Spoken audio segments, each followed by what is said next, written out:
Hoi. Dit is dus het plak waar het Wittelkwam op gang ben. Sam is die kant op aan. Die wil even rennen. En ik ben hier in de auto gestapt. En zoveel boodschappen had je. En tot over een jaar werken gaan we zijn. Of tot over 30 minuten. En stap bij Wittelkwam op gang. Dus hier is die kant opstapt. En zo'n die tijd is er helemaal niet meer van hem vernaam. Samuel Charlie, 40 jaar en komt uit Gambia. Bergsma docht ontwikkelingswerk in Afrika en ze nou en dan noegt er een Gambiaan uit om zien te litten hoe het hier in Nederland om een tag gaat.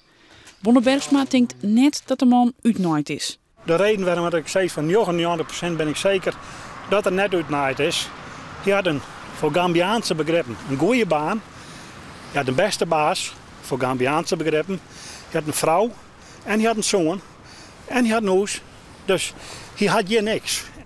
Bergsma zit maar de hand niet hier. Het enigste wat te dwaan kan is zelfs ziekje.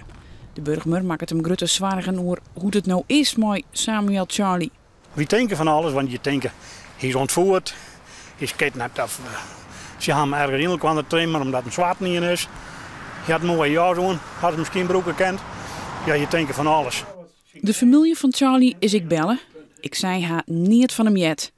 Intussen laat het jemmeke van Charlie er nog kreksen bij als 10 te moon. Dit is dus de kamer wat Sam slept. Hier iedere van een week terugbrengen moeten naar de koffer. Zijn jas, alles leidt je nog. Het is wel te zien dat er zich echt nestelt.